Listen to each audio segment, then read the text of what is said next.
for my main project, I made a wind turbine, and so this is kind of my smaller model, which I use as kind of like a proof of that it would work. And this is kind of my larger model, and so I can show you a video of this like working. Show the video.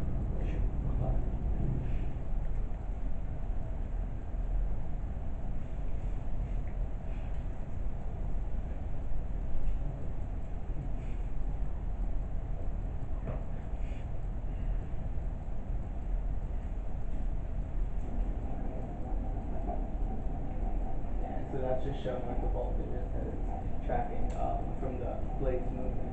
And this is the solar charge controller showing that it's getting energy.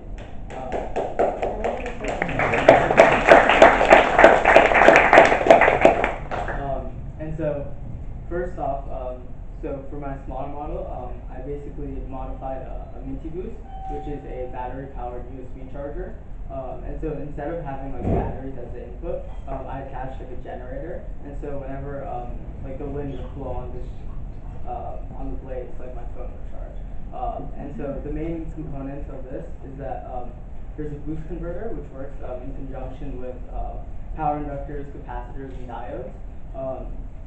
And basically what that does is it boosts like the voltage that it's receiving, and then it stabilizes it, so it can like safely output all that energy into whatever, like for example my iPhone in this case. So after I kind of worked out the electronics for that, I moved on to designing and planning and the fabrication of the larger model. And so here you can kind of see, as you saw in the video, when I moved these blades, they're connected to this wooden piece, which is connected to this larger gear here. And so once that moves, it'll move this smaller gear on the motor, on the generator. And so so this wind turbine will essentially be powering the generator, which will be connected to the solar charge controller, as you saw in the video. And what the solar charge controller does is it's basically like a larger version of the boost converter. It just regulates like all the energy it's getting, so it can safely deposit into like a battery for storage later. And so like the hardest part of doing this project was the person whose project I modeled this after I took inspiration from didn't have great documentation, and all his supplies were from Italy, so I couldn't exactly order those. And a lot of those were like 3D printed, and it takes a lot of time to get those to be exact and make them all work. So I kind of had to like troubleshoot a lot and think outside the box to find like creative solutions. So for example, like I didn't know if like heavier PVC pipes would work, but they actually ended up working better because they were like sturdier and they could carry the wind better. And also like for example, this wooden piece, I used like 2 of those to, and I added brackets to kind of hold everything in place. And I put a bearing in the middle, so like everything would move around the rod instead of actually moving the rod, which allows for this smaller gear here to be moving as a result of this larger gear moving. So yeah. Also, I learned a lot about building, and like no matter how much I plan, I'll always like run into obstacles.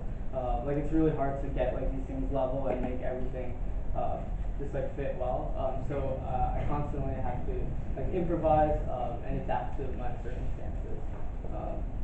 And so if I have a few more days, so I plan to put a frame onto this, so it'll like stand on its own, and this will be like hooked up to the top, so it'll all connect better, and I can just leave it outside, and the wind will just do its work. And I also want to add a pollution monitor, so I can have different sensors to track different air statistics and kind of compile those on like a website or an app. And so I really like doing this project because it pushed me outside of my comfort zone. I've done a lot of software stuff at school, but I haven't done a lot of like pure hardware and mechanical engineering. So I kind of like stepped it up when I was doing this, and yeah, I chose this project because I see engineering as a way to kind of solve problems in the world.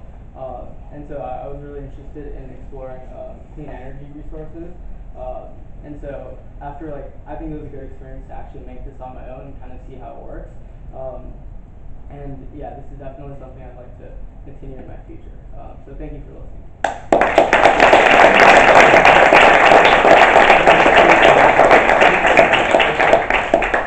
Any questions? Yeah. After doing this project and having a good mix of mechanical and electrical and software, what's your favorite and why? I think I would say software.